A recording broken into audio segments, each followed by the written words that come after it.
Welcome to my comprehensive guide on transition.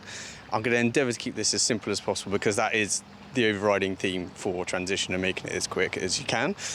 Basically, keep it simple, have as few moving parts as possible, get to whatever transition point with a clear head. And yeah, we're going to start with water exit and getting the wetsuit off. So let's get to it. Okay, so we're going to start with a few setup points. The first thing is you're going to need some sort of lubricant to put around your ankles, your wrists and around your neck in particular to stop chafing, and then your wrists and your ankles to help get the wetsuit off quickly. I won't go into the debate about Vaseline because I've heard convincing arguments both ways as to whether it's good for your suit or not, but using something like Body Glide does the job perfectly. First thing when it comes to getting your suit on, you really want to make sure that you pull the suit right up into your crotch, because you want to remove all slack here so that you have more slack up top and you have greater mobility around your shoulders and your neck.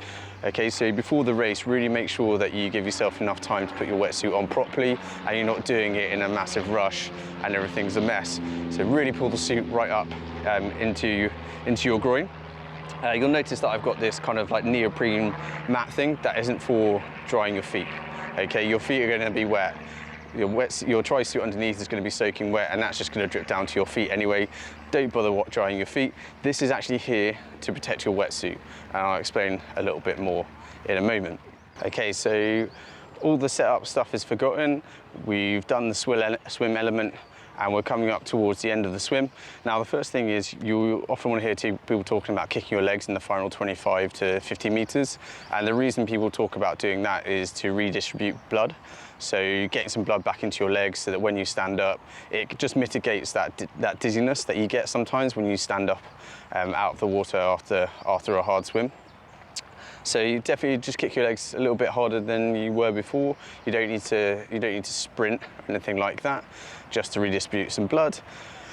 You're going to get dizzy anyway. It's almost inevitable. The key thing about coming into T1 though is when you're going from the water up to your bike, resist the urge to sprint. Unless you are at the front of the race pushing for the win, I would really recommend actually kind of taking the foot off the gas a little bit.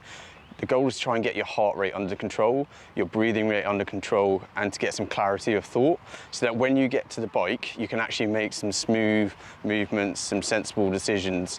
I've done it every which way, and I can tell you that just kind of taking the foot off the gas a little bit, it makes your transition so much better. Okay, so just remember that. Try to avoid sprinting from the water to the bike.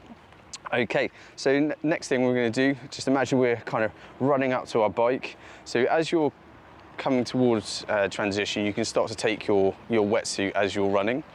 Ideally, you want to get it down to your waist before you even get anywhere near your bike.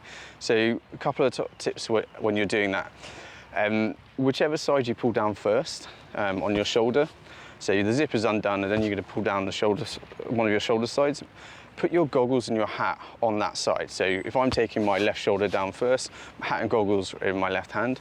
And then what I can do is I can pull the shoulder down, and then as I pull my hand through the sleeve, I can just leave the goggles and the hat in the sleeve. Now, it should stay nice and safe, but this is one of the reasons that I never spend a lot of money on goggles. So the hat and the goggles are now safe in the sleeve of my wetsuit, and it just means that you can run a little bit more easily. You're not having to hold on to anything, but also when you get to your bike, there's one less thing to think about. Your goggles and hat aren't going to get scattered and stamped all over the place. Okay, then as you're still running up to transition, take the other sleeve down, pull your hand out, and this is why we've got some form of lubricant on our wrists. Running up to our bike, we've got our mat, which we know and we love. We're going to stand on the mat.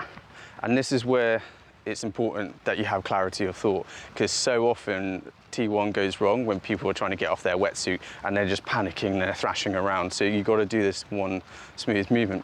And the way it works is we want to push our wetsuit all the way down to our ankles as far as we can get it in one smooth movement.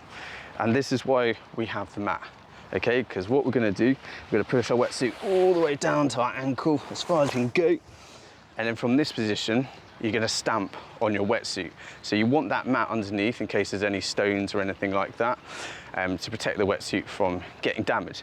So you're going to lift your leg up as high as you can and just stamp on your wetsuit like so until it's right down by your heel. And then all you have to do at that point is just loop the wetsuit back over your heel like so, and that is you done. That is water exit and wetsuit removal done.